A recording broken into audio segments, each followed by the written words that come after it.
Hi guys, JT here, and today I'm bringing you some information on the Humble Bundle Serenity Forge Storyteller's Bundle of June 2025. To help me answer the question, should you buy it? By using the links in the description below, you'll gain access to this bundle, and have the opportunity to gain early access to videos of buying a coffee through Buy Me a Coffee or Ko-Fi. Your support means the world to me, and I genuinely appreciate it. Anyway, let's get into this. And number 1 we have Arcadian Atlas, a concise story-driven strategy RPG that channels the spirit of Final Fantasy tactics without demanding a massive time investment. If you've got a busy life but still crave a deep tactical experience, this 13-hour gem is ideal. You command a small team of units across isometric tile-based battlefields in a civil war-torn kingdom. The game keeps things accessible. Troop management is streamlined, battles are tight skirmishes, and the turn order system is easy to grasp even if you're not an SRPG veteran. Visually, you're treated to expressive pixel sprites and stylish environments, though the lack of camera rotation occasionally obscures key units. You'll also notice some hefty load times, and while early builds only featured one battle theme, a patch has added variety. The jazz-influenced soundtrack is unique, sometimes perfect, sometimes jarring. The main battle theme might make you chuckle or cringe. Gameplay allows tactical flexibility, with multiple difficulty options and decisions that shape your story. Permanent death adds weight to your choices, at least for non-story characters. Unfortunately, skipping cutscenes can auto-select decisions for you, so be careful if you're speedrunning. The narrative weaves political intrigue, romance, and betrayal, and while it's mostly strong, there are occasional odd leaps in logic or pacing. Still, Arcadian Atlas carries emotional weight, thanks to its well-crafted characters and themes. In the end, if you want a heartfelt tactical RPG that respects your time while still challenging your mind, Arcadian Atlas is a journey worth taking. And number 2 we have Long Gone Days, a narrative-driven RPG that blends turn-based combat with heavy themes of war, morality, and language barriers. You follow Rourke, a sniper raised in the underground military state known as the Core. Initially loyal to its cause, Rourke's worldview shatters when he realizes he's fighting against innocent civilians. This sets him on a journey of redemption, escaping the Core and grappling with the consequences of his past. The game presents a compelling anti-war narrative, but often rushes through its most impactful moments. While it explores weighty themes, it does not always delve deep enough to make them truly resonate. The inclusion of real-world languages adds realism, but language barriers serve as minor obstacles rather than meaningful storytelling devices. Similarly, the morale system, meant to track character growth, is vague and underdeveloped, making its impact feel inconsequential. Combat is entirely scripted, avoiding grind-heavy mechanics. Battle revolves around targeting enemy body parts for strategic advantages, but encounters are relatively easy. Avoiding combat aligns with the game's themes, yet doing so means missing out on valuable rewards, creating a thematic disconnect. Visually, Long Gone Days shines with detailed sprite work and immersive environments. However, occasional abrupt transitions between cutscenes and gameplay can be jarring. The soundtrack is excellent, yet often too subtle to stand out. Long Gone Days is an engaging experience with great presentation and thoughtful ideas, but its potential is undercut by a narrative that moves too quickly to let its themes fully land. And number 3 we have Lifeless Moon, a third-person sci-fi adventure where you step into the boots of an Apollo-era astronaut stranded on the moon, only to discover an Earth-like town inexplicably sitting on its surface.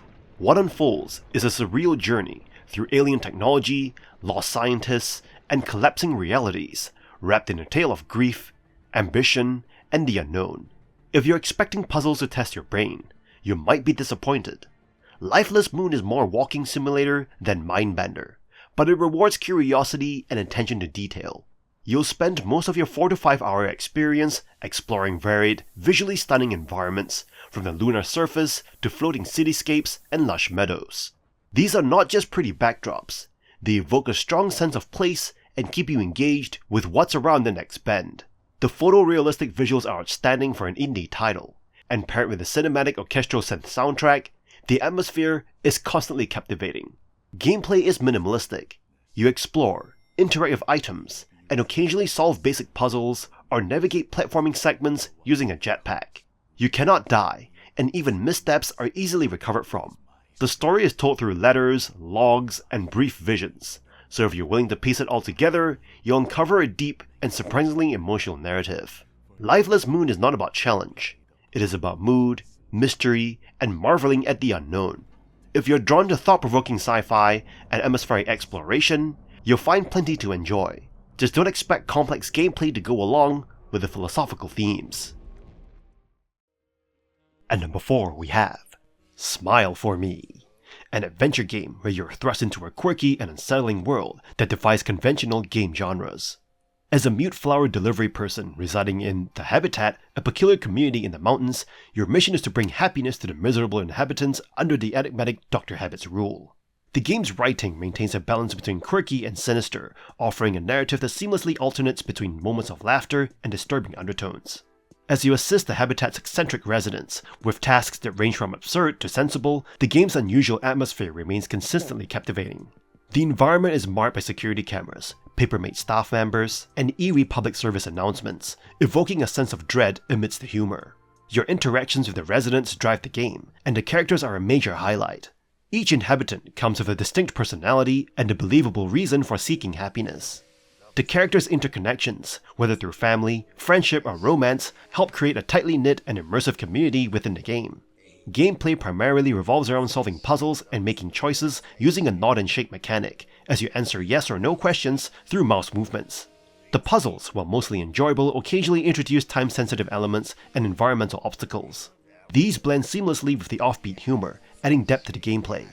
Smile for Me impresses with its unique presentation. The art style features flat, angular, and disquieting visuals that match the eccentric atmosphere, while the sound design complements each area's mood.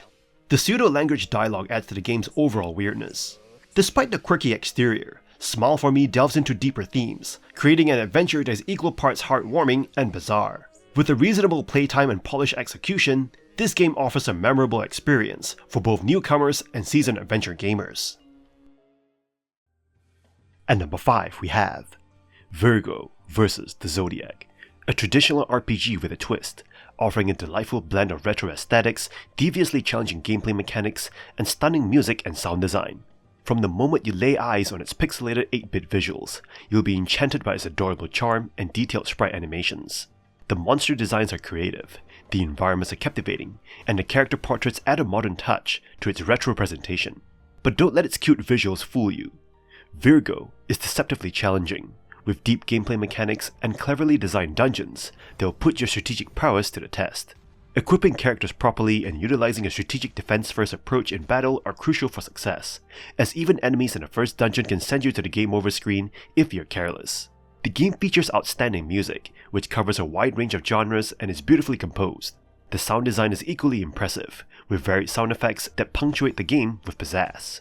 Whether you're appreciating the soundtrack or engaging in turn-based battles with Twitch-style button presses, Virgo vs. the Zodiac offers an unforgettable gaming experience. While the game has some minor flaws, such as the lack of a New Game Plus mode and cluttered inventory menus, they are easily overshadowed by its many strengths. Virgo vs. the Zodiac is a must-play for fans of unique turn-based JRPGs with Twitch elements, offering hours of delightful gameplay and musical enjoyment. At number 6 we have Death's Gambit Afterlife, a remarkable expansion of the original game, offering an intensely challenging yet rewarding gaming experience. As you venture through the dark and perilous world of Celadon, you'll embody Soren, a soldier bound by a contract with death. This contract grants you immortality, but it also forces you to face formidable immortals and their hordes to reach the coveted source of immortality, aiming to restore balance between the living and the dead. The game's core lies in its challenging action RPG gameplay, characterized by its punishing difficulty akin to Souls-like titles. As Soren, you'll choose your class and gradually develop your character's abilities, enhancing attributes like intelligence and haste to tailor your fighting style. Death's Gambit Afterlife successfully combines Metroidvania elements with platforming sequences, and diverse abilities that Soren acquires through defeating bosses. The platforming aspects are engaging, and new abilities grant access to previously unreachable areas, adding depth to exploration. Dying is a fundamental aspect of the game, but it's far from punitive. In fact, it contributes to your character's growth, as each death makes Soren stronger through the accumulation of essence. The The game's challenging foes include memorable boss battles, each requiring distinct strategies. While some fights can be frustrating, the satisfaction of overcoming them is unparalleled. The narrative explores themes of death and immortality, interweaving dark and humorous elements. The voice acting, particularly Matt Mercer's portrayal of death, is outstanding, bringing the characters to life. The stunning visual design complements the game's dark fantasy setting, with intricate details and diverse aesthetics across the map. Despite a few minor drawbacks, Dev's Gambit Afterlife shines as a compelling and challenging action RPG with Metroidvania elements. If you've already experienced the original game, this expansion is a must-try. The high level of challenge may deter some players, but for those seeking a rewarding and immersive gaming experience, Dev's Gambit Afterlife is a captivating choice. At number 7 we have Lifeless Planet Premier Edition, a third-person sci-fi adventure that drops you into the boots of an astronaut sent to explore a distant world, only to uncover an eerie, abandoned Russian town. As you traverse barren landscapes and otherworldly ruins, you'll follow glowing green footprints left by a mysterious woman named Alita, raising questions about whether your mission is real or some elaborate Cold War-era hoax. You explore more than 20 surreal atmospheric environments, using a limited-use jetpack and a robotic arm to solve basic puzzles and navigate alien terrain. The platforming is simple, the puzzles are light, and there's no real danger. No enemies, no combat, and falling has little consequence. This makes for a contemplative, sometimes slow-paced journey where the world and mood take center stage over interactivity. The narrative unfolds gradually, mixing Cold War paranoia with classic sci-fi mystery. You will uncover fragments of a forgotten expedition, and piece together what happened through environmental storytelling and occasional voiceovers. While the story is intriguing, transitions between levels can feel abrupt, and the pace may test your patience, especially with long stretches of uneventful walking. Visually, Lifeless Planet is beautiful in its desolation, using stark dramatic landscapes to evoke isolation and wonder. The music is subtle but fitting, complementing the lonely mood. If you enjoy atmospheric storytelling and minimal gameplay, you'll find Lifeless Planet a haunting, meditative experience. But if you're seeking challenge or variety, its repetitive traversal and light mechanics may leave you feeling adrift in its vast emptiness. At number 8 we have Neversong, a short, emotionally ambitious indie adventure that places you in the shoes of Pete, a young boy caught between dreams and nightmares. After waking from a coma to find his childhood friend Ren kidnapped, you set off on a surreal journey through the eerie streets of Redwind Village and beyond, solving light puzzles and facing bizarre one-eyed creatures along the way. The game blends puzzle platforming with narrative exploration, but you'll find both elements lacking depth. Combat mostly boils down to jumping and spamming attacks, and puzzles rarely demand more than a moment's thought. While you unlock items like a grapple or glide ability, these come too late to meaningfully impact gameplay. Even New Game Plus offers little incentive to revisit the world outside of faster access to these tools.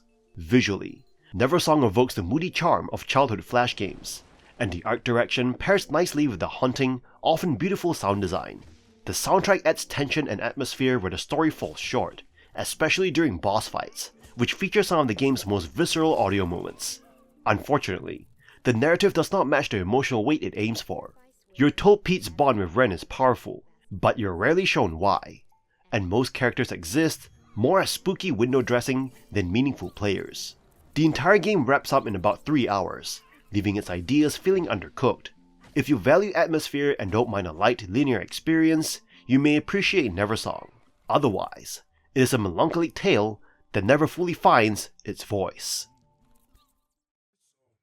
At number 9 we have Paratopic, a short, surreal first-person horror adventure that drops you into a fractured reality filled with static, shadows, and sinister whispers. You play as several characters across non-linear vignettes, each tied to contraband VHS tapes, assassinations, and strange forests humming with dread. With a runtime of about 45 minutes, Paratopic does not overstay its welcome, but it certainly lingers in your mind long after. Instead of offering a clear plot, the game leans into disorientation. You jump between perspectives without warning, drive empty highways, and find yourself face to face with grotesque figures muttering cryptic lines. If you value clarity or traditional gameplay, you may find this maddening. But if you thrive on mystery and atmosphere, Paratopic invites you to piece together its cursed world through implication and texture. The PS1 era low-poly visuals amplify the discomfort. Environments feel unstable and wrong. Every shadow stretched unnaturally, every hallway too quiet. Sound design is a standout, using ambient drones and warped static to put you on edge. The soundtrack, blending grim synths and haunted melodies, perfectly complements the decay on screen. Don't expect puzzles, combat, or exploration in the traditional sense. Paratopic is about mood and interpretation. It does not want to guide you. It wants you to feel lost, off balance, and maybe a little infected by what you've seen. If you enjoy games like 30 Flights of Loving, Tamashi, or Pathologic, Paratopic will scratch that itch for lo-fi psychological horror. You will not get all the answers, but you'll never forget the questions it leaves you with. At number 10 we have Lisa the Painful, a relentlessly bleak, darkly funny RPG that forces you to suffer, emotionally, mechanically, and morally. You play as Brad, a broken man living in the post-apocalyptic wasteland of Olaf, searching for his adopted daughter in a world without women. But don't expect a heroic journey. What you get instead is a slow descent into pain, desperation, and choices that hurt more than they help. Every decision you make feels like a lose-lose situation. Will you give up an arm for a teammate? Will you let a companion die for a reward? This game does not just ask what kind of player you are, it forces you to find out.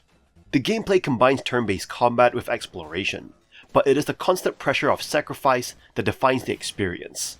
Combat is strategic and often brutal, with status effects and party management keeping you on edge. Visually, Lisa embraces its lo-fi RPG maker roots with purpose. The pixel art style only makes the game's depravity hit harder. You'll meet unsettling characters, discover disturbing secrets, and occasionally laugh before the next awful moment hits. The soundtrack is dissonant, weird, and unforgettable, perfectly matching the world's off-kilter tone. This is not a comforting RPG. It is raw, ugly, and powerful. You will not leave unscathed. But if you're willing to endure the emotional torment and face your own moral compass, Lisa offers an unforgettable tragedy that few games dare to match. You'll hate how much you love it, and love how much it hurts. At number 11 we have Lisa the Joyful, a grim, emotionally charged conclusion to the Lisa saga, picking up the shattered pieces of the painful and forcing you to carry them. This time, you play as Buddy, a girl determined to survive in a world that's tried to erase her. If the painful broke you slowly, the joyful tears off the bandages and dares you to keep going. You explore a warped version of Olaf, fighting warlords, uncovering secrets, and confronting the trauma left behind by Brad and the male-dominated wasteland. Combat is stripped down but refined, focusing more on skill-based timed inputs and less on team synergy. With only one main party member, the challenge feels more personal. You don't just lead a group, you fight your own battles. While shorter than the base game, the story hits hard. You're not just seeing how the world ends, you're deciding what rises from its ashes. The emotional weight of Buddy's journey, her choices, and her pain lands differently than Brad's, but no less devastatingly. The writing remains sharp, the music is haunting and strangely beautiful, and the final scenes will leave a mark whether you're ready or not.